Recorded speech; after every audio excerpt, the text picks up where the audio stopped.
시청자 여러분, 안녕하십니까? 1월 20일 수요일 JTBC 뉴스 아침엔 시작합니다.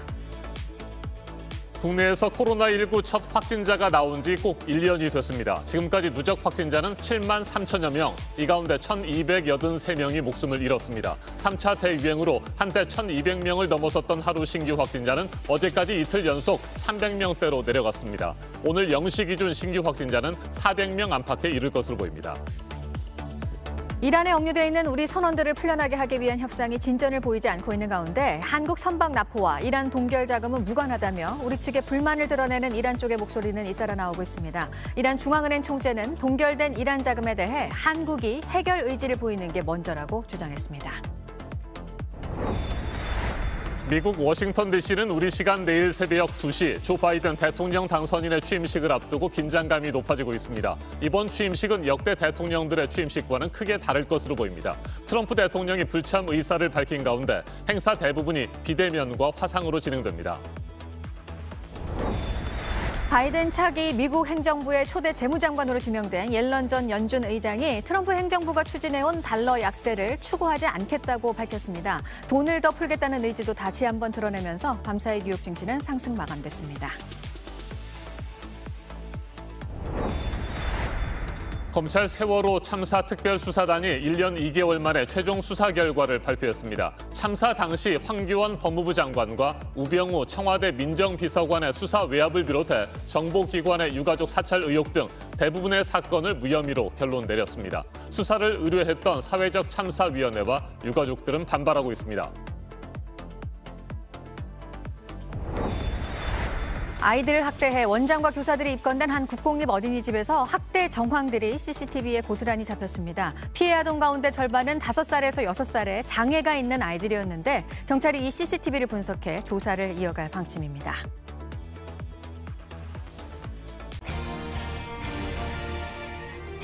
국내에서 코로나19 확진자가 처음으로 나온 지 오늘로써 꼭 1년이 됐습니다. 지난 1년 동안 7만 3천 명 넘게 감염됐고 1,300명 가까이 목숨을 잃었습니다. 적극적인 진단검사와 역학조사, 사회적 거리두기 강화로 확산세를 진정시켰다고 생각할 때마다 신천지, 사랑제일교회, 서울동부구치소 등 방역수칙을 소홀히 한 특정 집단을 중심으로 어김없이 집단 감염이 이어졌습니다. 온라인 계약과 마스크 오부제, 5명 이상 사적 모임 금지 등 우리 생활도 크게 달라졌습니다.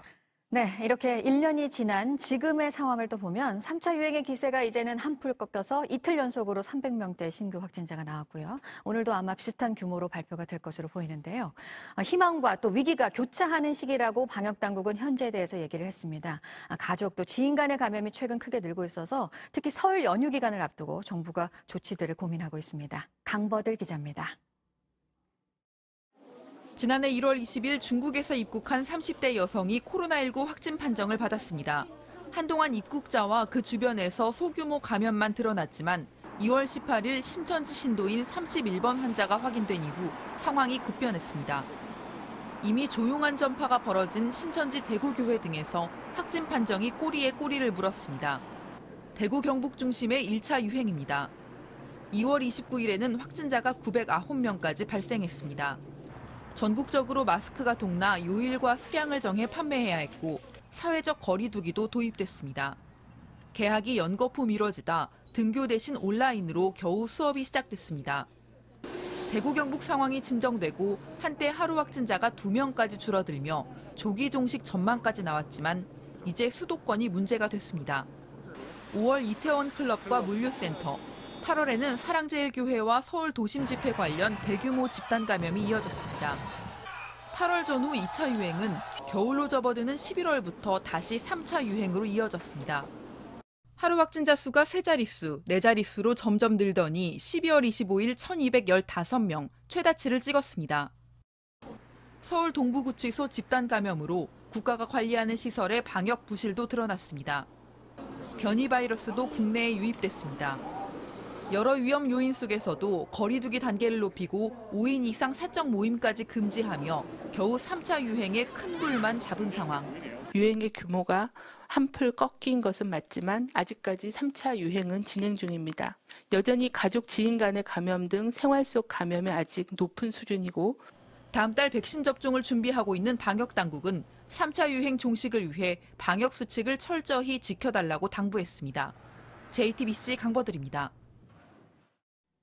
헬스장과 노래방 등 일부 업종들은 이틀 전부터 다시 문을 열었습니다. 반드시 지켜야 할 조건들이 붙었습니다. 그런데 이 수칙들을 위반할 경우 코로나19 바이러스는 언제든지 어디서든지 다시 빠르게 전파될 수 있습니다. 방역당국은 노래방을 예로 들면서 7m가량 떨어진 다른 방에 있었지만 복도를 지나다가 감염된 경우도 있다고 경고했습니다. 백일영 기자가 보도합니다. 얼마 전 인천의 한 노래 연습장에 갔던 사람이 코로나19에 감염됐습니다. 확진자가 있던 방과 7m나 떨어진 다른 방에 있었지만 걸렸습니다. 방역당국은 복도를 지나가다 감염된 것으로 파악했습니다. 일정 시간 그 공기 중에 부유가 가능하다라는 게 이제 알려졌거든요. 노래방이 지하에 있거나 이런 노래방들은 환기를 잘 시키기가 너무나 어려워요. 이 때문에 노래방 방역 수칙은 더 촘촘합니다. 우선 손님이 나가면 물뿌리개로 물을 뿌려야 합니다. 공기 중에 떠다니는 침방울을 가라앉히기 위해서입니다. 탁자 위 등 손이 닿는 곳은 소독을 해야 합니다. 그리고 30분이 지나야 다시 손님이 들어갈 수 있게 했습니다. 면적 8제곱미터당 1명으로 인원도 제한했습니다. 방별로 손님을 최대 4명까지만 받아야 합니다. 하지만 방역당국은 환기가 쉽지 않은 밀폐된 곳이기 때문에 여전히 위험하다고 설명했습니다. 좌석 2칸 띄어앉기를 하고 있는 공연계의 지침 완화 요구에 대해서도 선을 그었습니다. 공연 같은 경우는 무대에서 말하는 사람이 있으니까 위험도가 다르다라는 그런 판단을 하고 있는 것 같고 바로 해제가 될 그런 가능성이 그렇게 높지는 않지. 그러면서 아직 안심할 수 없기 때문에 모든 지침을 한 번에 풀어주는 건 위험하다고 강조했습니다. JTBC 백일현입니다. 지난 4일 페르시아만에서 우리 선박을 납포하고 지금까지 20명의 선원을 억류하고 있는 이란이 우리 정부를 향해 계속해서 이란산 석유 수출 대금 70억 달러 동결 해제를 요구하고 있습니다. 이란 중앙은행 총재는 한국 정부가 이란의 동결 자금을 풀기 위한 의지를 보여야 한다고 주장했습니다. 그러면서 선박 납포와 동결 자금 해결은 별개의 일이라며 다시 한번 선을 그었습니다. 박지윤 기자입니다. 현지 시간 19일 압돌 나세르 햄마티 이란 중앙은행 총재가 미국 블룸버그 통신과 서면 인터뷰를 가졌습니다. 햄마티 총재는 한국 정부가 동결 자금을 풀기 위해서 모든 노력을 할 것이라고 약속했다면서도 이런 약속은 처음이 아니라고 말했습니다. 그러면서 한국은 미국의 압력에 굴복했고 이란과의 협력을 거부해왔다고 비판했습니다. 이란 동결 자금과 한국 선박 선원 납포가 관련이 있냐는 질문에는 다시 한번 그렇지 않다고 강조했습니다. 한국 선박과 선원 20명이 이란에 납포된 지 오늘로 16일째. 우리 정부는 억류된 선박과 선원들을 풀기 위해서 사건 발생 사흘 뒤 협상단을 긴급 파견했습니다. 하지만 이란 정부가 납포와 동결 자금을 무관하다고 선을 그었고 사건 발생 다음 날부터 동결 자금은 풀라는 입장만 고수하고 있습니다. کسی گروگانگیر باشه این دولت کره است که به بهانه‌های واهی بیش از 7 میلیارد دلار ما رو گروگان گرفت. 조기 사태 수습에 실패한 정부는 향후 바이든 정부와 협의를 통해서 출구를 찾는다는 방침입니다. 미국 신행정부가 들어서고 있는 이 즈음에 독자적으로 할 수 있는 것과 그리고 미국과 협의와 여러 과정을 통해서 이루어질 수 있는 것들을 면밀히 검토하고 진행 중에 있습니다. JTBC 박지윤입니다. 조 바이든 미국 대통령 당선인의 취임식이 이제 만 하루도 남지 않았습니다. 워싱턴 DC 현지 시간 20일 정오, 그러니까 우리 시간으로 내일 새벽 2시 바이든 당선인은 대통령 취임 선서를 하게 됩니다. 취임식이 열리는 연방의사당 주변은 물론이고 워싱턴 시내 전체가 초비상 상태입니다. 극도의 보안 검사와 삼엄한 경계가 펼쳐지고 있습니다. 바이든 당선인의 취임식은 역대 대통령들의 취임식 때와는 크게 다를 것으로 보입니다. 취임 선서를 제외하고 거의 모든 전통과 관행이 깨지거나 생략될 예정입니다. 워싱턴을 연결합니다. 홍희정 특파원, 긴장감이 높아지고 있는 워싱턴 현지 분위기부터 자세하게 전해주시죠. 네, 이곳 워싱턴 DC 시내는 상당 구역이 봉쇄됐습니다. 지금 제 뒤로 보시면 이 도로 출입을 통제하는 주 방위군들이 현장에 가득 배치되어 있는 걸 볼 수 있는데요. CNN에 따르면 국방부는 취임식에 최대 2만 5천 명 주 방위군 투입을 허가했고 이는 통상 취임식에 참석하는 병력의 약 2배 수준입니다. 삼엄한 경계가 펼쳐지는 가운데 취임식장에 마련된 연방의사당과 인근 주요 도로는 곳곳에 보안 철책과 트럭으로 바리케이트가 쳐져 있는데요. 도로마다 통과하기 위해선 신원 조사를 진행해야 합니다. 저도 조금 전 검문대를 지났는데요. 어제는 기자증만 보여주면 통과됐는데 오늘은 가방 안, 재킷 안까지도 꼼꼼하게 수색하는 등 보안을 강화하는 모습을 볼 수 있었습니다. 또한 의사당 주변 그린존에는 면도날처럼 날카로운 날이 달린 레이저 와이어가 설치된 철제 펜스가 설치된 상태입니다. 네, 바이든 당선인은 그동안 고향인 델라웨어에 머물러 왔죠. 취임식을 앞두고 워싱턴으로 떠났습니까? 네, 이 바이든 당선인은 델라웨어를 떠나서 약 1시간 전쯤에 이 워싱턴으로 도착을 했습니다. 지금은 이 내셔널몰 링컨 기념관에서 열리는 코로나 희생자 추모 행사에 참석 중인데요. 4시간 전쯤 바이든 당선인은 자신의 고향인 델라웨어에서 워싱턴 DC로 출발하기 전에 마지막 작별 인사를 했습니다. 나는 항상 델라웨어주의 자랑스러운 아들이 될 것이라 선서하겠다고 약속을 했는데요. 잠시 들어보시겠습니다. That's Delaware, a place of hope and light and limitless possibilities. And I'm honored. I'm truly honored to be your next president and commander-in-chief. And I'll always be a proud son of the state of Delaware. 네, 바이든 당선인의 취임식은 역대 대통령들의 취임식 때와는 여러모로 많이 다를 것으로 예상돼 왔습니다. 여전히 매우 심각한 코로나19 위기 상황이고요. 트럼프 대통령 지지자들의 테러와 추가적인 폭동 가능성도 있기 때문인데 구체적으로 어떻게 진행되고 어떤 부분들이 달라지게 되는 겁니까? 바이든 당선인의 취임식은 연방의사당 서쪽 계단에서 진행이 됩니다. 이 취임식이 시작되는 현지 시간 20일 정오부터 공식적인 임기가 시작이 되는데요. 과거 수십만 명이 모여서 축제 분위기를 연출했던 것과는 다르게 이번에는 초청 인원이 1,000명으로 대폭 줄었습니다. 또한 대부분 행사는 비대면이나 화상으로 치러집니다. 바이든 당선인은 취임식 날 아침 이 워싱턴 DC 세인트 매슈 성당 미사에 참석할 예정입니다. 가톨릭 신자라서 교회 대신 성당을 택한 건데요. 트럼프 대통령은 취임식 불참 의사를 밝혔습니다. 미국에선 관례상 퇴임하는 대통령이 백악관 북쪽에 있는 현관 포티코에서 차기 대통령을 맞은 뒤에 취임식에 참석하기 위해서 함께 연방의사당으로 이동을 합니다. 하지만 이 트럼프 대통령은 전통을 깨고 환영 행사를 진행하지 않을 예정이라고 현지 언론들은 전했습니다. 떠나는 대통령이 후임자에게 성공을 바라는 덕담 메시지를 담은 손편지를 써서 전달하는 관행도 이어지지 않을 것으로 예상됩니다. 또 이번에는 코로나와 테러 위협으로 취임식 인파가 몰렸던 내셔널몰이 폐쇄가 됐습니다. 시민들이 참석하지 못하는 대신에 성조기와 각주 깃발 등 19만 1,500개의 깃발이 내셔널몰 광장을 가득 채운 상태입니다. 네, 트럼프 대통령이 바이든 당선인의 취임식에 참석하지 않고요. 셀프 환송회를 개최한 뒤에 떠나는 것도 역시 처음 보는 모습이 될 것 같습니다. 네, 그렇습니다. 트럼프 대통령은 앤드루스 공군기지에서 셀프 환송회를 거행할 예정인 것으로 알려졌습니다.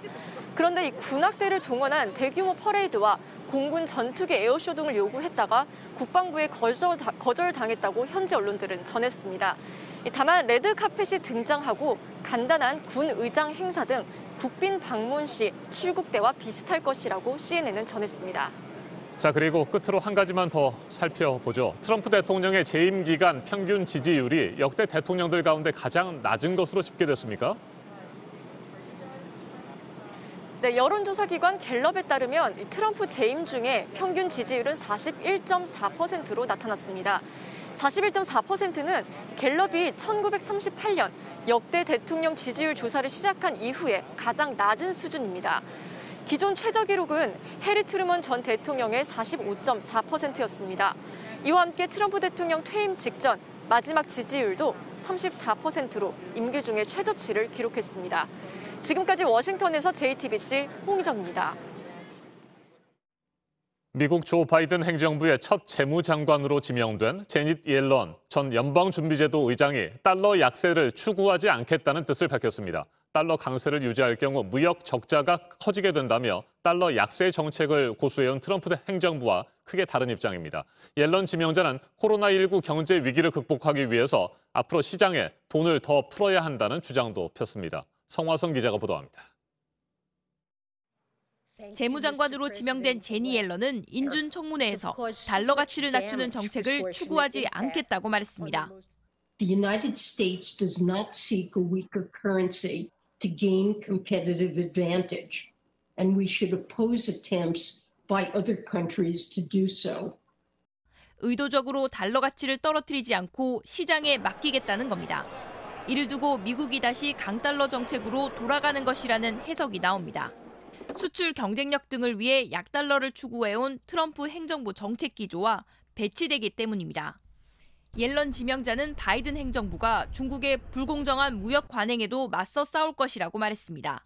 코로나19로 인한 경제 위기를 극복하기 위해 돈을 더 풀겠다는 의지도 나타냈습니다. 국가 채무에 대한 우려도 있지만 재정 지출을 확대해야 한다고 강조했습니다. But right now, with interest rates at historic lows, the smartest thing we can do is act big. 옐런 지명자가 경기 부양 의지를 드러내면서 뉴욕 증시는 상승세를 나타냈습니다. 나스닥 지수가 1.5% 넘게 오르는 등 3대 지수가 모두 상승 마감했습니다. JTBC 서화선입니다. 백서를 쓰는 심정으로 수사를 하겠다며 출범했던 검찰의 세월호 참사 특별수사단이 내놓은 최종 수사 결과는 대부분 혐의가 없다는 것이었습니다.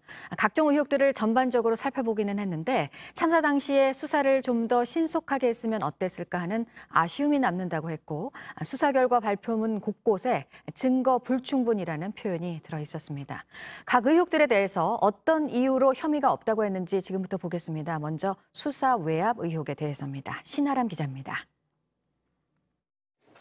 2014년 검찰의 세월호 수사 당시 외압이 없었다는 게 검찰 특별수사단의 결론입니다.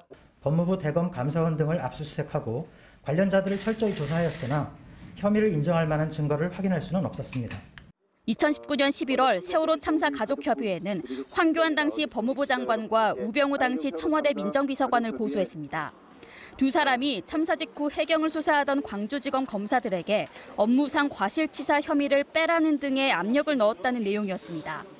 당시 법무부가 대검찰청에 업무상 과실치사죄가 성립하는지 추가 검토하라고 의견을 낸 사실은 수사에서 확인됐습니다. 하지만 검찰은 직권남용이 성립하기 어렵다고 봤고 황 전 장관과 우 전 수석을 무혐의로 끝냈습니다. 검찰은 법무부와 검찰 측 사이에 관련 전화나 협의가 없었고 압수수색 과정에서도 혐의가 확인된 게 없다고 이유를 말했습니다. 황 전 장관이 당시 광주지검장을 불러 업무상 과실치사죄 적용에 대한 대화를 나눈 것도 수사가 끝난 뒤라고 덧붙였습니다. 우 전 수석의 수사 외압 의혹은 2016년 12월 국회 청문회에서도 불거진 바 있습니다. 광주지검에 압수수색하지 말라고 전화했습니까? 압수수색하지 말라고 전한 적은 없습니다. 압력 넣은 적 없습니다. 이에 대해 검찰은 해경 압수수색을 무마하려 한 정황이 있지만 수사팀이 결과적으로 압수수색을 했기 때문에 직권남용이 되지 않고 이미 위증죄로 재판에 넘겨졌다고 설명했습니다. 이번 수사 과정에서 황 전 장관과 우 전 수석은 검찰에 출석하지 않고 서면으로 조사를 받았습니다. 검찰은 당시 법무부와 대검 관계자들을 조사한 결과 사실상 혐의를 인정하기 어렵다고 봤다며 그런 상황에서 두 사람을 소환하는 건 적절치 않거나 과잉 수사라고 판단했다고 했습니다. JTBC 신하람입니다. 무혐의 처분이 내려진 것에는 쟁점이 됐던 고 임경빈 군 구조 방기 의혹도 있습니다. 유가족 사찰 의혹에 대해서도 불법이 아니어서 무혐의라는 게 결론이었습니다. 이어서 이상엽 기자입니다.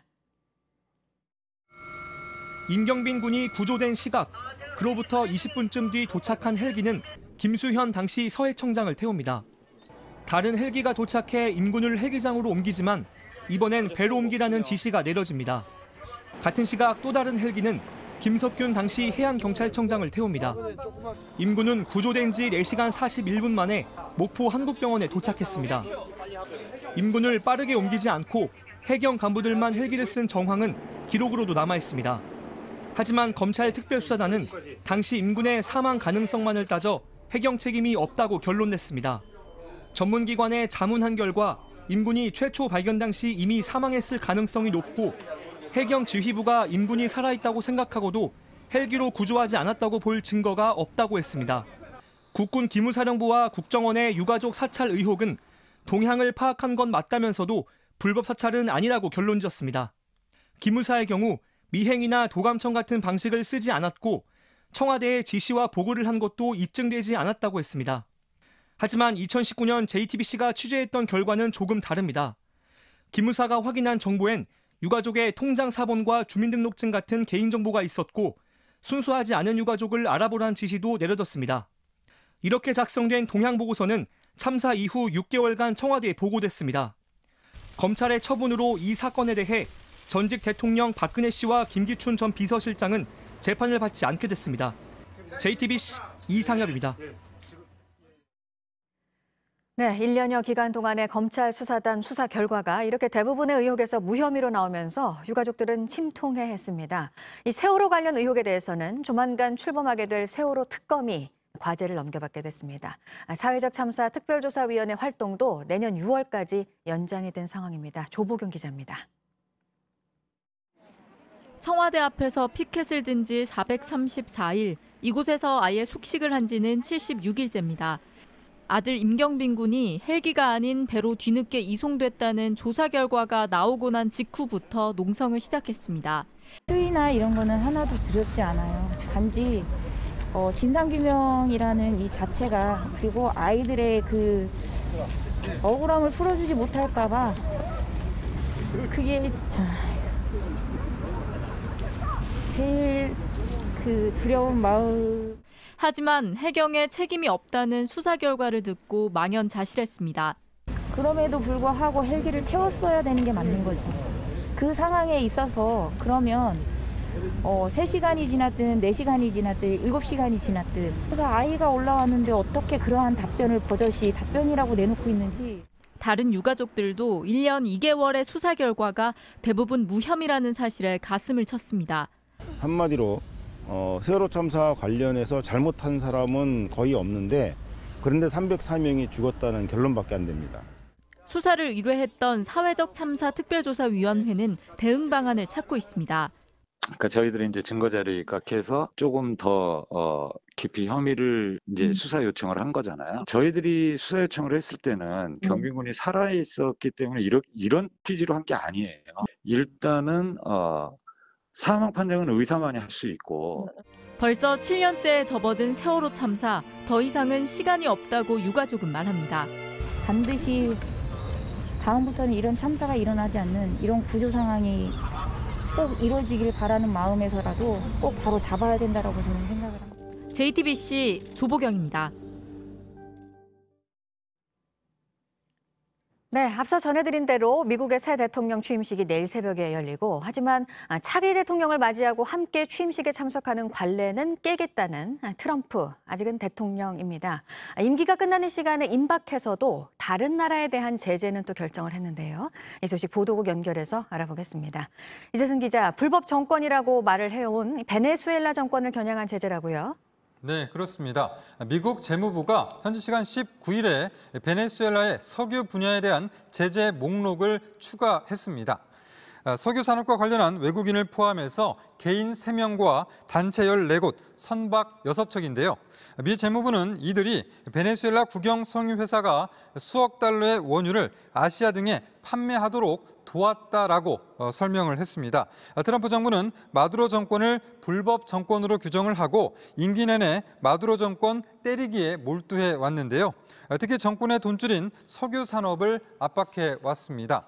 베네수엘라 석유 산업은 누적된 부실을 관리와 맞물린 미국의 거듭된 제재 속에 쇠락을 이어가서 최근 석유 생산과 수출량이 70여 년 만에 최저 수준으로 추락했습니다.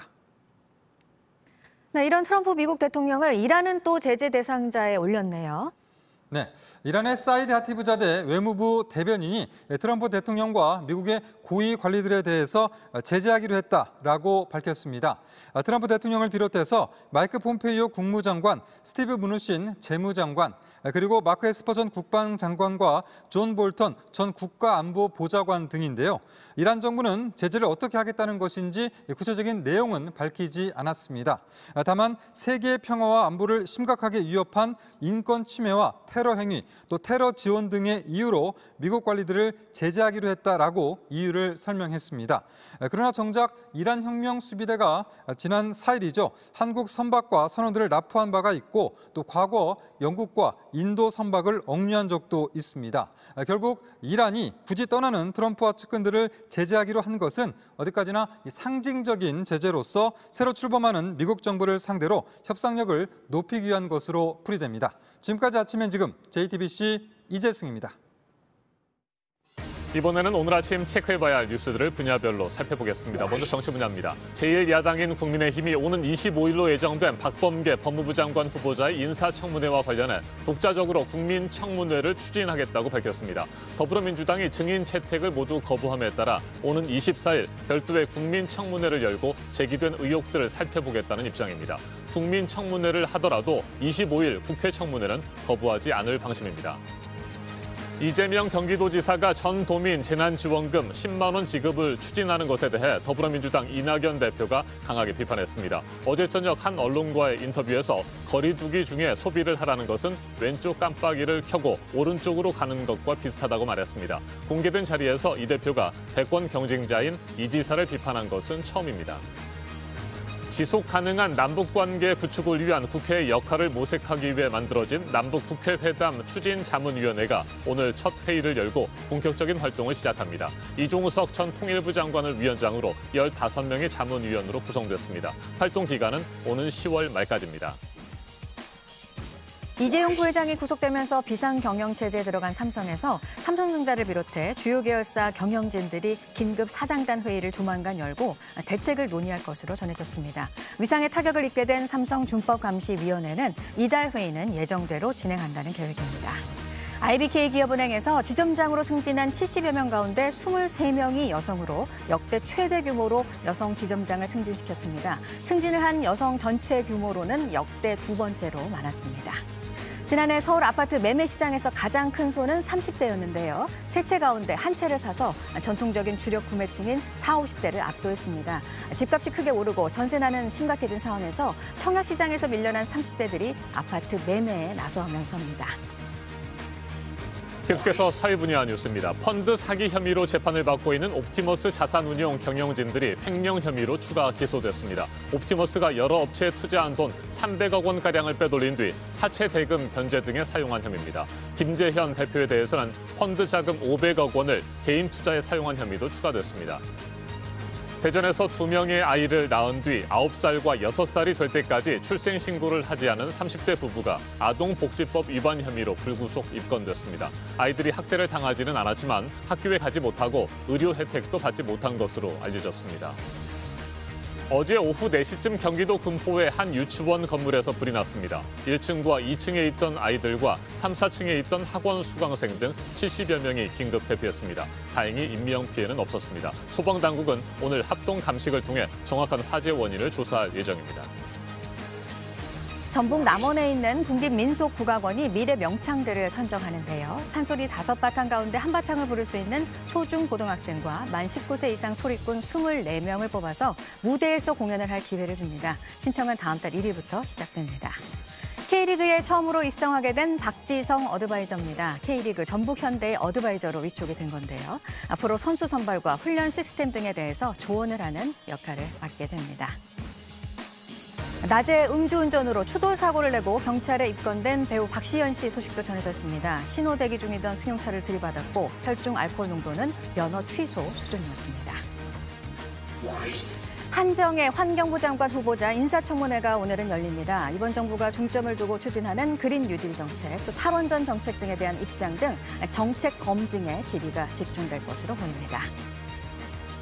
사회적 참사 특별조사위원회가 오늘부터 세월호 관련 국정원 자료의 전체 목록을 열람할 수 있게 됐습니다. 국정원은 적법한 비공개 사유가 있는 문건을 제외하고 보안성 심사를 거쳐서 열람을 지원하겠다는 입장입니다. 자신의 여자친구와 그 언니까지 살해한 혐의로 재판에 넘겨진 남성에 대해서 1심 선고가 오늘 나옵니다. 검찰은 사형을 구형했습니다. 분야별 뉴스들 체크해드렸습니다. 오늘은 절기상 대한입니다. 큰 추위라는 뜻처럼 아침에는 추운 날씨가 이어지고 있는데요. 하지만 낮부터는 기온이 크게 오르면서 추위가 풀리겠습니다.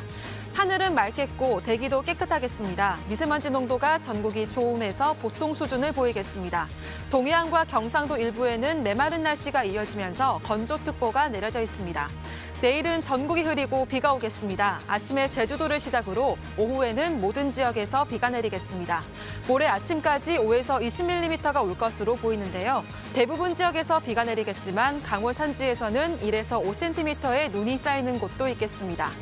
현재 기온은 서울 영하 6도, 춘천 영하 14도, 전주 영하 5도, 대구 영하 8도로 어제보다 2도에서 5도가량 높지만 여전히 춥습니다. 낮 기온은 서울 7도, 대전 8도, 광주와 부산 11도로 어제보다 3도에서 9도가량 오르면서 전국이 영상권을 회복하겠습니다.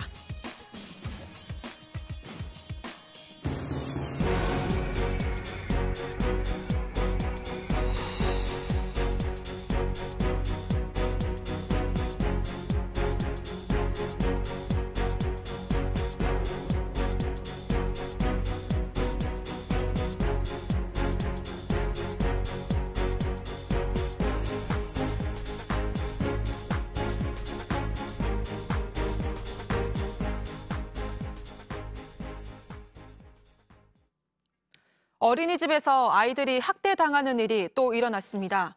JTBC가 입수한 인천의 한 국공립 어린이집의 CCTV 영상에는 교사들이 아이에게 물건을 던지고 머리채를 잡아끄는 모습도 나와 있습니다. 피해 아이들 절반은 학대를 당해도 말로 잘 표현하지 못하는 장애 아동들입니다. 경찰은 어린이집의 원장과 교사들을 수사하고 있습니다. 어환희 기자입니다. 식사 시간 밥을 먹지 않고 있는 아이에게 어린이집 교사 2명이 다가갑니다. 한 교사는 아이 몸집만한 베개를 그대로 내리칩니다. 낮잠 시간 잠을 자지 않는 아이의 머리채를 잡아끕니다. 아이는 그대로 주저앉아 머리를 정리하고 이내 날아오는 이불에 깜짝 놀라 머리를 감쌉니다. 분무기를 아이를 향해 쏘거나 장난감을 던지기도 합니다. 아이들은 울거나 머리를 감싸주고 괴로워합니다. 취재진이 입수한 지난 2달간의 CCTV 영상 20건에는 이런 학대 정황들이 고스란히 담겨 있었습니다. 경찰은 이 어린이집 원장과 교사 6명 전원을 아동학대 혐의로 입건했습니다. 지금까지 피해 아동은 10명으로 파악하고 있습니다. 그중 5명은 5살에서 6살로 자폐 등급을 받았거나 자폐 소견을 받은 아이들입니다. 제일 많은 거는 어떻게 자폐 장애 아동이 제일 많으니까 아동들이 다 뭐 말을 하지 못하거나 다 그런 아동들이 있고 말 못하고 내가 얼마나 스트레스 받았는지 좀만 먹으면 계속 다 토를 하더라고요. 너무 화가 나고 아이한테 너무 미안해서. 취재진은 어린이집 원장의 입장을 물었지만 본인은 아직 조사를 받지 않았다며 구체적인 답변을 피했습니다. JTBC 어환입니다. 태어난 지 석 달 된 딸을 학대한 혐의로 친엄마 A씨가 구속됐습니다. A씨는 2019년 9월 딸 B양을 학대해 두개골과 팔 등 뼈를 부러지게 한 혐의를 받고 있습니다. B양을 진료했던 병원에서 부모를 신고하면서 수사가 시작됐습니다. A씨는 B양이 뼈가 잘 부러지는 특이 체질이라며 아동학대 혐의를 부인했지만 검찰은 추가 수사를 벌여 A씨를 구속했습니다. 자신이 사는 아파트 출입구에서 미등록된 지인의 차량을 막았다며 경비원 2명을 폭행한 30대 입주민에 대해 경찰이 사전 구속영장을 신청했습니다. 중국 국적의 35살 A씨는 지난 11일 오후 경기도 김포시 아파트 입주민 전용 출입구에서 경비원 2명을 폭행하고 경비실 창문을 내려치는 등 난동을 부린 혐의를 받고 있습니다. 앞서 아파트 입주민들은 4천여 명의 서명을 받아서 A씨를 엄벌해달라는 내용의 진정서를 경찰에 제출했습니다. 경기도 용인의 산란개 농장에서 고병원성 AI 확진 판정이 나왔습니다. 이로써 국내 가금 농장과 체험 농원 등에서 발생한 고병원성 AI는 모두 67건으로 집계됐습니다. 용인의 모든 가금 농장은 일주일 동안 이동이 제한됩니다.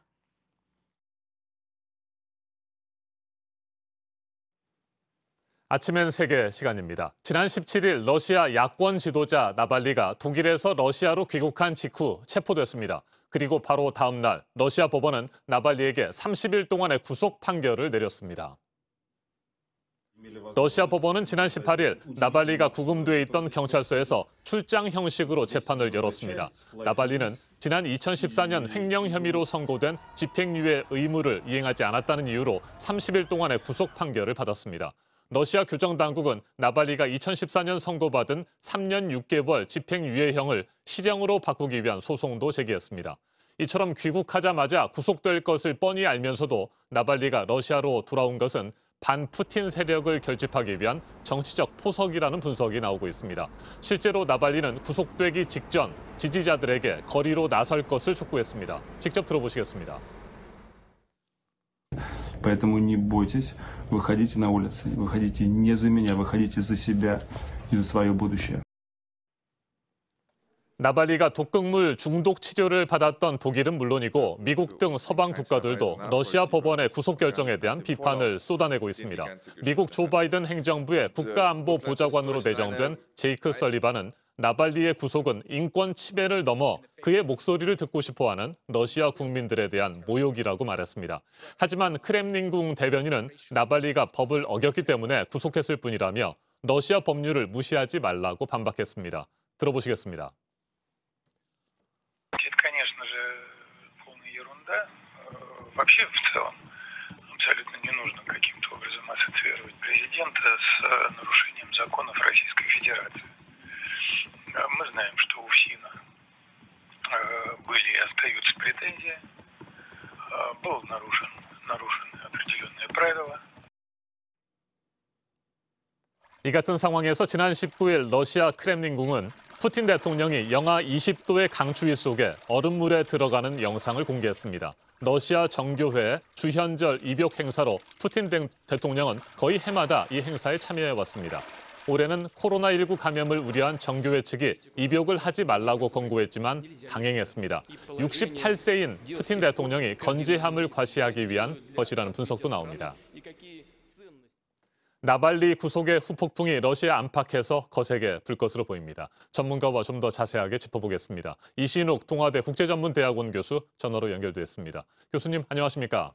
네, 안녕하세요. 네, 나발리가 지지자들에게 거리로 나서라고 독려를 했습니다. 그리고 나발리가 체포될 당시 공항에는 지지자 수백 명이 나와서 체포 장면을 지켜봤고요. 앞으로 러시아에서 대규모 반정부 시위가 벌어질 가능성 어느 정도라고 보세요? 네, 대규모 시위가 촉발될 가능성이 매우 높다고 생각됩니다. 현지 소식통들에 의하면 2월 2일 열리는 법정에서 석방 여부가 결정될 것이지만 아마도 다음 대선일인 2024년 7월까지 구속 혹은 가택연금에 처해질 가능성이 높게 보여 그 후폭풍은 만만치 않을 것으로 생각됩니다. 모스크바와 상트페테르부르크 등 대도시를 중심으로 시위가 확산 추세에 있고 최소 55명의 시위대가 체포되는 등 시위가 갈수록 러시아 전역으로 퍼져나가고 있습니다. 러시아 정보기관에 의해 자행된 것으로 보이는 나발리에 대한 독극물 테러는 예전 우크라이나 유셴코 대통령의 당선 때처럼 야권 지도자 나발리의 인지도를 높여주고 있어 2024년 차기 러시아 대선에서 푸틴의 강력한 대항마로 등장할 것으로 보입니다. 네, 나발리의 구속은 외교 문제로도 번질 가능성이 있어 보입니다. 당장 내일 바이든 행정부가 출범한 뒤에는 말이죠. 미국과 러시아의 관계에서 나발리의 구속 문제가 첫 시험대가 될 것이다. 이런 전망도 나오는데 이건 어떻게 보세요? 네, 그렇다고 할 수 있습니다. 2000년 푸틴 집권 이후 러시아가 국력을 회복하면서 동유럽에서 군사적, 외교적 갈등이 심화되고 있는데요. 2008년 조지아 전쟁, 2014년 우크라이나 분쟁, 최근 벨라루스 사태 등 동유럽에서 러시아의 개입으로 분쟁이 벌어지고 있다는 것이 미국의 시각입니다. 더구나 오바마 행정부에 이어 바이든 행정부가 오늘 등장하면서 친우크라이나, 반러시아 성향의 미 행정부 등장으로 인해 미국의 대러시아 제재는 더욱 강화될 것으로 보이며 이번 나발리 사건으로 민주화와 인권을 요구하는 미국과 슬라브 패권주의를 내세우는 러시아와의 갈등은 예고된 수순이라고 생각됩니다. 네, 이 같은 상황에서 트럼프 대통령은 퇴임을 하루 앞두고 러시아와 독일을 연결하는 가스관 건설 사업과 관련해서 러시아 선박에 제재를 부과했다고 합니다. 바이든 당선인 역시 이 사업에는 반대해왔던 것으로 알려지지 않았습니까? 이 문제도 앞으로 미국과 러시아 관계의 변수가 될까요? 네, 미국과 러시아 관계뿐만 아니라 러시아와 EU와의 관계도 변수가 될 수 있다고 생각됩니다. 러시아는 2006년과 2009년 두 차례 우크라이나와의 가스 분쟁으로 이후 독일로의 우회 수출로를 적극 개척했었습니다. 이번 나발리 사건도 미국과 EU는 가스 수출 제한을 통해 푸틴과 러시아를 압박하는 수단으로 삼을 것으로 보입니다. 작년 마이너스 4%에 가까운 경제 성장률을 보인 러시아에 대해 주요 수입원인 가스 수출을 제한하여 푸틴 정권에 치명타를 가하고 코로나와 나발리 사건을 통해 드러난 민심 위반을 통해 푸틴 정권의 교체를 압박할 것으로 보입니다. 하지만 러시아의 반발 또한 심할 것으로 보여 당분간 미러 관계뿐만 아니라 EU와 러시아와의 관계도 빨간불이 켜졌다고 할 수 있겠습니다. 알겠습니다. 이신욱 동아대 국제전문대학원 교수였습니다. 조 바이든 미국 대통령 당선인은 후보 시절 나발리 독살 시도에 대한 푸틴 정권의 책임을 묻기 위해 동맹국과 협력하겠다고 말한 바 있습니다. 푸틴 정권과 밀월 관계를 구축했던 트럼프 대통령과 달리 러시아에 대한 제재 수위를 높일 가능성도 있다는 분석이 나옵니다. 나발리 사건의 후폭풍이 얼마나 거세게 어디까지 이어질까요? 긴장이 고조되고 있습니다. 지금까지 아침엔 세계였습니다.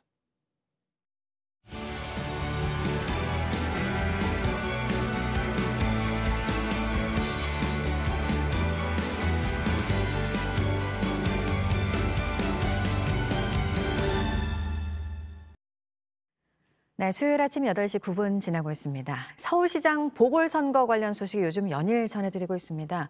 여러 면에서 관심을 끌 수밖에 없는 올해 가장 중요한 정치 일정 가운데 하나고 선거가 석 달도 남지 않은 상황에서 후보들의 움직임이 바빠지고 있어서인데요. 먼저 야권 소식부터 보면 후보 단일화가 관심사죠. 안철수 국민의당 대표가 국민의힘에 들어가지는 않고 경선에 참여하게 해달라고 제안을 했는데 김종인 비대위원장이 거절을 했습니다. 유한울 기자입니다. 후보 단일화 의지는 밝히면서도 구체적인 방법론엔 침묵했던 안철수 대표, 방법을 제시했습니다. 국민의힘 경선 플랫폼을 야권 전체에 개방해 주십시오. 야권 승리를 위한 개인 메이커가 되어 주십시오. 후보 등록으로 막이 오른 국민의힘 경선 레이스에 자신도 껴달라는 겁니다. 다만 국민의당 당적을 유지한 채 참여하게 해달라는 게 제안의 핵심입니다. 대신 국민의힘이 경선 관리를 도맡아 하는 것까진 받아들일 수 있다며 당장 실무 논의에 들어가자고도 했습니다. 단일화 논의가 지지부진하자 공을 국민의힘에 넘기는 방식으로 승부수를 던져본 걸로 해석됩니다. 하지만 국민의힘 김종인 비대위원장의 반응은 싸늘했습니다. 우리 당의 후보가 확정이 된 다음에 그다음에 단일화라는 것이 이루어질 수 있는 것이지 그 전에 무슨 단일화를 갖다 할 수가 없어요. 김 위원장은 JTBC와 통화에선 황당한 제안, 일고의 가치도 없다 등 거친 표현까지 써가며 안 대표의 제안을 거절했습니다. 주호영 원내대표도 부정적인 입장입니다. 지금 안철수 대표는 본인에게 가장 유리한 조건을 제시하고 있는 걸로 보여집니다. 안 대표가 제안한 경선 개방을 위해선 당헌 당규부터 개정해야 하는데 지도부 두 측의 반응이 다 부정적인 만큼 개정 절차가 진행되긴 쉽지 않아 보입니다. 이에 따라 서울시장 후보 야권 단일화는 4월 선거가 임박해서 막판 급물살을 타거나 최종 좌초될 가능성이 제기됩니다. JTBC 유한울입니다. 민주당의 경선은 우상호 의원과 박영선 장관 양자 대결로 치러질 것으로 예상이 되고 있는데요. 박영선 장관은 이르면 오늘 장관직에서 물러날 것으로 예상이 되고 있는데 이 박영선 장관을 비롯해 많게는 5개 부처 장관을 문재인 대통령이 이르면 오늘 교체할 것으로 전해졌습니다. 최규진 기자입니다. 박영선 장관이 장관직에서 물러날 거란 얘기가 여권에서 나옵니다. 그동안 서울시장 출마 여부를 고민하다 출마로 기울었다는 분석입니다. 현재는 우상호 의원만 출마를 선언한 상황. 박 장관 출마가 이뤄지면 민주당 경선은 양자 구도로 펼쳐집니다. 초반 판세는 박 장관이 여론조사에서 앞서지만 우 의원은 당원 지지에 기대를 거는 모습입니다. 당 안팎에선 중량급 인사들이 뛰어든 야권에 비해 관심이 떨어질 수 있다는 우려도 나옵니다. 당 관계자는 후보가 2명뿐이라 야권에 비해 흥행에 실패할까 당에서 걱정이 나온다고 밝혔습니다. 우 의원은 공매도 금지 연장 등 정책 공약을 잇따라 발표하며 선거전을 이어갔습니다. JTBC 출연에선 소상공인에게 재난지원금을 지급하겠다는 공약을 내세웠습니다. 한 100만 원씩 서울 시내에 있는 중소상공인 자영업자를 지원할 그런 계획을 갖고 있습니다. 제가 계산해 보니까 100만 원씩 지급할 경우에 약 5천억 정도 이내면 충분히 가능할 것. 이런 가운데 청와대는 박 장관을 교체하는 김에 문화체육관광부, 해양수산부 등 서너 개 부처 개각을 검토 중인 것으로 알려졌습니다. JTBC 최규진입니다. 주호영 국민의힘 원내대표는 문재인 대통령을 비판하면서 발언을 했는데 논란이 된 부분이 있었습니다. 청와대가 불쾌감을 나타냈습니다. 정혜성 기자입니다. 주호영 원내대표가 문 대통령의 사면 불가 입장을 비판했습니다. 전직 대통령 사면은 국민 통합을 해친다는 발언으로 대통령과 집권당의 대표는 결과적으로 국민 여론을 슬쩍 떠보고 서둘러 바람을 빼버린 문제의 발언은 다음에 나왔습니다. 현직 대통령은 시간이 지나면 전직 대통령이 됩니다. 전직 대통령이 되면 본인들이 사면의 대상이 될지도 모르는. 문 대통령이 퇴임 후 사법 처리를 받을 수 있다는 뜻으로 해석됩니다. 발언이 알려지자 청와대는 불쾌감을 드러냈습니다. 청와대 관계자는 야당 원내대표가 한 발언이냐며 정치적 수준을 보여주는 것이라고 밝혔습니다. 민주당도 반발했습니다. 저주 섞인 망언을 했습니다. 정치인으로서 최소한의 자질마저 의식해야 합니다. 민주당은 주 원내대표의 사과를 촉구했습니다. JTBC 정혜성입니다. 국내에서 코로나19 첫 확진자가 나온 지 오늘로써 꼭 1년이 됐습니다. 지난 1년 동안 우리 사회는 초유의 감염병 사태로 혼돈에 빠졌고 일상 전반에 걸쳐 많은 것들이 변했습니다. 올해는 백신과 치료제 도입이 예정돼 있어서 일상 복귀에 대한 기대감이 크지만 낙관하기에 이르다는 지적도 나옵니다. 지난 1년을 돌아보고 앞으로의 1년을 전망해 보도록 하겠습니다. 이재갑 한림대 강남성심병원 감염내과 교수 자리에 함께했습니다. 어서 오십시오. 네, 안녕하세요. 네, 지난 1년 동안 방역 당국과 의료진 그리고 온 국민이 정말 고생이 많았습니다. 교수님께서도 고생 많으셨죠? 예, 일단 뭐 국민들과 함께 해야 됐었기 때문에요. 제 자리에서 열심히 노력하려고 노력했습니다. 예. 네, 지난 1년 동안 가장 힘들었던 것은 무엇이었을까요? 일단 이제 제일 힘들었던 부분들은 이제 환자들이 계속 많이 발생했던 시기에 이런 이제 환자들이 뭐 제때 입원 못하는 그런 상황들이었던 부분들, 이런 부분들이 지금 계속 이제 마음의 부담으로 좀 남아 있고요. 또한 이제 정부와 또 언론과 소통하는 과정 중에서 가끔은 이제 좀 잘 소통이 되지 않는 부분들, 특히 전문가 의견들이 가끔 잘 받아들이지 않았을 때 좀 힘든 상황들이었다고 생각이 듭니다. 네. 교수님께서는 정부의 방역 조치를 조언하는 생활방역위원회 위원으로 활동을 해오시지 않았습니까? 네, 예. 그동안의 정부의 방역 활동 어떻게 평가하십니까?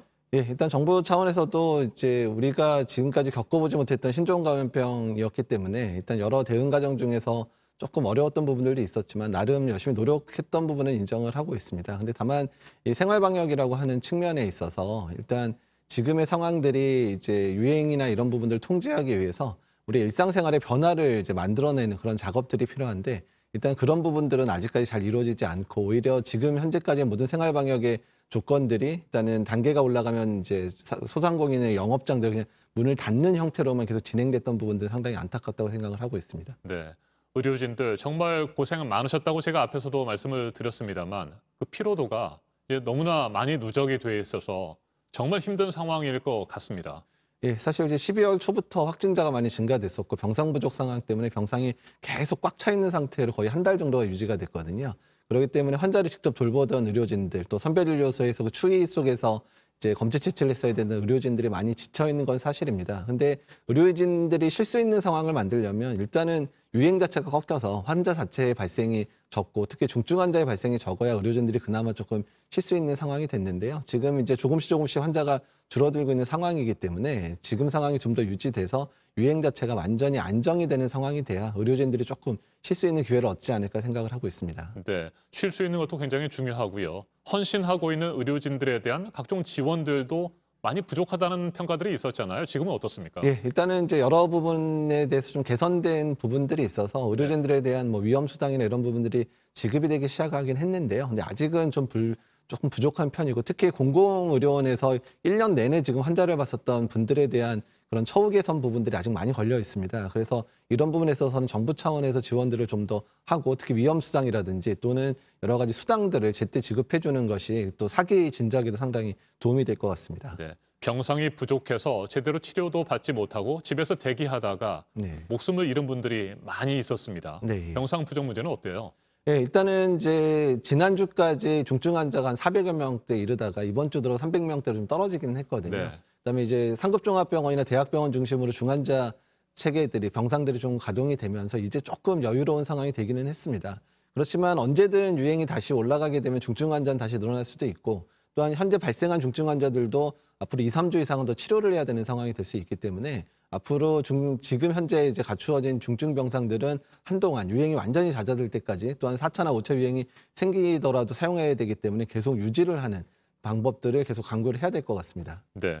정부의 방역 대책에 대해서도 앞에서도 잠깐 언급을 하셨습니다만 사회적 거리두기와 관련해서 그동안의 생활방역위원회나 전문가들의 생각이 정부의 생각과 다른 부분들이 꽤 많이 있지 않았습니까? 사회적 거리두기 단계를 3단계에서 5단계로 나누면서 뭐 거기에 대한 이견도 좀 있었고요. 이런 부분은 어떻게 보고 계십니까? 예, 앞으로 이제 사회적 거리두기 단계는 보완이 필요할 거라 생각은 하고 있고요. 일단 이제 뭐 0.5 이런 단계 자체가 상당히 혼란을 줬던 측면들도 있고 또한 소상공인이나 또는 자영업자들에 대한 지원책이 충분히 마련되지 않은 상태에서 단계를 만들다 보니까 단계를 올리는 거에 대해서 상당히 주저했었던 모습들이 계속 보였었잖아요. 그래서 앞으로 사회적 거리두기 단계는 이런 이제 피해를 보는 그런 업주항이나 업소들 그리고 여러 가지 피해를 보는 사람들에 대한 대책이 연동되는 형태로 아마 변동이 돼야 될 것 같고요. 또 한 가지 더 부탁드리고 싶은 부분들은 사회적 거리두기 단계는 올리려는 게 목적이 아니라 그 단계를 올리지 않도록 그 단계 내에서 안정적인 그런 그 상황을 만드는 게 중요하기 때문에 이런 고위험 시설이라고 생각되던 중증 관리 시설들 안에서 안전하게 그런 영업이 가능한 상황들을 만드는 게 중요할 것 같습니다. 네, 사회적 거리두기가 너무나 오랫동안 강화되면서 영세 자영업자들을 비롯해서 굉장히 많은 분들이 사업을 하시면서 어려움을 겪었습니다. 이틀 전부터 집합금지 업종인 뭐 노래방이나 헬스장 등이 다시 영업을 재개했는데 이런 부분들은 어떻게 보고 계세요? 예, 일단은 너무 고통스러운 시간이었기 때문에 이제 완화된 상황들을 만드는 건 당연하다고 생각은 되는데요. 다만 그냥 문을 열게만 하면 예전의 위험 상황이 다시 발생할 수 있기 때문에 현장 중심에서 이런 안전하게 운영이 될 수 있는 여러 가지 방법들을 강구를 해야 되고요. 그런 방법들을 강구할 때 필요한 재정이나 이런 부분들은 정부 차원에서 적극적으로 지원을 해주셔서 안전하게 운영할 수 있는 방법들을 마련하는 게 중요할 것 같습니다. 네, 하루 신규 확진자는 어제와 그제 이틀 연속 300명대로 떨어지는 상태였고요. 오늘은 400명 안팎이 될 것으로 예상이 되는데 3차 대유행의 기세가 확실히 한풀 꺾였다 이렇게 볼 수 있습니까? 예, 일단은 이제 한풀 꺾였다고 볼 수는 있는 상황인데요. 지금 겨울이 계속 유지되고 있고 우리가 생각해 보면 11월 달에 300명 올라가고 이럴 때 상당히 공포심을 느꼈는데 지금 300명대, 400명대거든요. 그러니까 앞으로 우리가 지금 상황에서 지금의 기조를 유지하지 않으면 언제든 다시 뭐 500명, 1000명 이렇게 올라갈 수도 있기 때문에 이번 겨울 특히 봄까지는 지금의 기조를 유지하면서 국민들께서 사회적 거리두기에 적극적으로 동참해 주셔야 될 것 같습니다. 네. 앞으로 가장 우려되는 시기는 이제 설 명절 연휴가 될까요? 네, 예, 그럴 것 같습니다. 설 명절 때 이동도 많아지고 많은 분들이 추석 때도 못 만났기 때문에 이번에는 좀 만나고 싶어하는 기색들이 많을 것 같아서 일단 이번 설 연휴도 잘 지내도록 노력을 해야 될 것 같습니다. 네, 코로나19 백신과 치료제가 이제 올해 안에 본격적으로 보급이 되고 백신 접종도 이루어지게 될 텐데 집단 면역에 대한 기대 충분히 해도 되겠습니까? 일단 가장 중요한 건 국민들께서 백신 접종에 적극적으로 이제 참여해 주셔야 되거든요.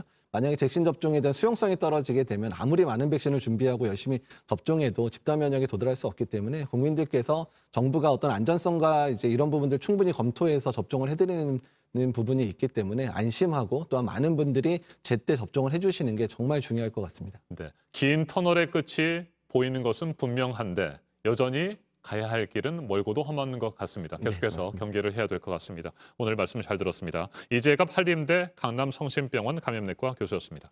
고맙습니다. 네, 감사합니다. 네, 바이든 행정부 출범을 앞두고 있는 미국에서 장관 지명자들에 대한 청문회가 속속 진행이 되고 있는데요. 국방장관 지명자가 우리와 관련해서 언급한 부분이 있습니다. 방위비 분담 협상에 대해서인데 보도국 연결해서 알아보겠습니다. 좀 긍정적인 얘기를 한 건가요? 네, 그렇다고 볼 수 있습니다. 로이드 오스틴 미국 국방장관 지명자는 상원 인준을 받으면 한국과의 방위비 분담 협상을 조기에 마무리하겠다라고 밝혔습니다. 타결 시점 등과 관련해서 더 이상의 구체적인 언급은 하지 않았지만 도널드 트럼프 행정부에서 좀처럼 합의점을 찾지 못하던 방위비 협상이 머지않아 타결될 가능성을 시사하는 대목이 됩니다. 한미 방위비 협상은 2019년 말에 협정 유효기간이 종료된 뒤에 트럼프 행정부의 대폭 증액 요구 속에 표류해 왔습니다. 한국의 13% 인상한 제시와 미국의 50% 인상한 요구 이후에 사실상 협상이 진척을 보지 못한 상황인데요. 조 바이든 당선인은 병력 철수 협박으로 한국을 갈취하지 않고 또 동맹을 강화하겠다는 입장을 보여왔습니다.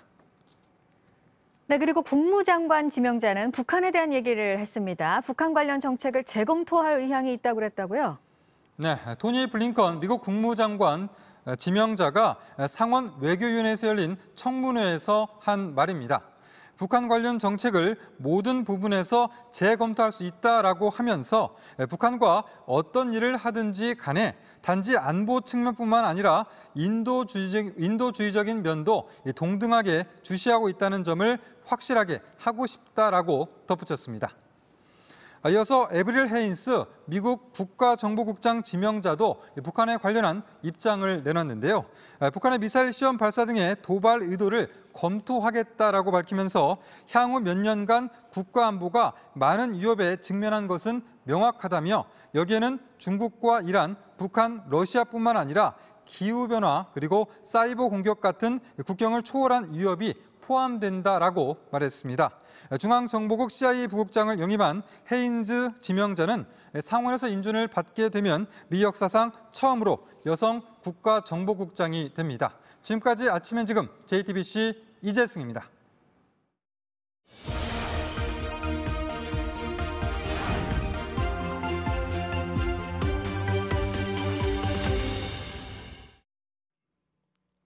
일생일대의 기회가 바로 눈앞에 있는데 갑작스러운 사고로 그 꿈을 떠나보내야 한다면 얼마나 아쉬울까요? 부산국제영화제에서 소개됐던 애니메이션 소울이 드디어 극장을 찾았습니다. I was born to play. It's my reason for living.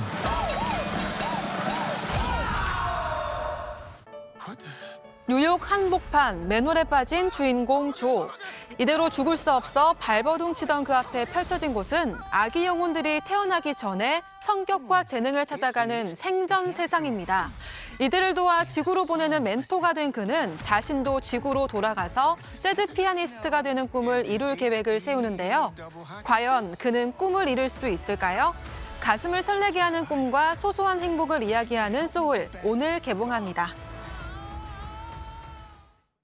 The book is doing really well. People need to see JT now. When I first saw you, I thought you looked like him. Huh? 필명 JT 르로이로 인기 소설가가 된 로라는 어느 날 사바나에게 자신을 대신하는 연기를 부탁합니다.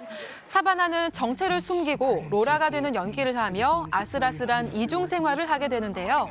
가짜인 삶에 점점 지쳐가는 사바나가 과연 JT 르로이로서의 삶을 이어갈 수 있을까요? 미국 문학계를 뒤흔든 실제 사건을 배경으로 했습니다. 내일 개봉합니다.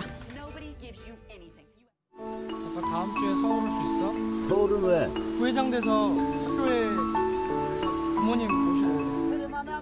아들은 아빠의 지저분한 긴 머리를 자르고 싶어서 어떻게든 꿰어냅니다. 고집불통인 아빠가 밉지만 결국 따뜻한 마음으로 서로를 챙기는데요. 때로는 서먹하고 밉기도 하지만 애틋한 가족.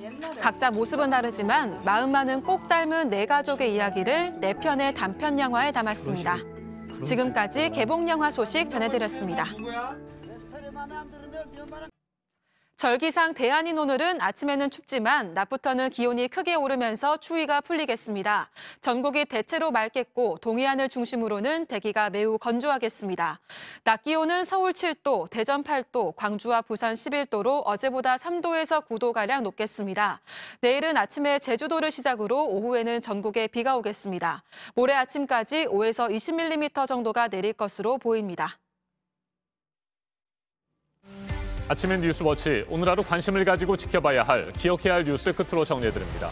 국내에서 코로나19 첫 확진자가 나온 지 꼭 1년이 됐습니다. 지금까지 누적 확진자는 7만 3천여 명, 이 가운데 1,283명이 목숨을 잃었습니다. 3차 대유행으로 한때 1,200명을 넘어섰던 하루 신규 확진자는 어제까지 이틀 연속 300명대로 내려왔습니다. 오늘 0시 기준 신규 확진자는 400명 안팎에 이를 것으로 보입니다. 이란 중앙은행 총재가 한국에서 동결된 이란 자금 문제에 대해 한국이 해결 의지를 보여야 한다고 주장했습니다. 이란 측에서 한국 선박 납포와 이란 동결 자금 문제는 무관하다는 입장을 고수하면서 협상은 진전을 보이지 못하고 있습니다. 미국 워싱턴 DC는 우리 시간 내일 새벽 2시 조 바이든 대통령 당선인의 취임식을 앞두고 긴장감이 높아지고 있습니다. 이번 취임식은 역대 대통령들의 취임식과는 크게 다를 것으로 보입니다. 트럼프 대통령이 불참 의사를 밝힌 가운데 행사 대부분이 비대면과 화상으로 진행됩니다. 서울시장 보궐선거 출마가 유력한 박영선 중소벤처기업부 장관이 오늘 아침 사의를 표명했습니다. 문재인 대통령은 이르면 오늘 박 장관을 비롯해 서너 개 부처 장관을 교체할 것으로 전해졌습니다. 오늘 전해드릴 소식은 여기까지입니다. 이상으로 JTBC 뉴스 아침엔 수요일 순서 모두 마치겠습니다. 건강한 하루 보내시기 바랍니다. 고맙습니다.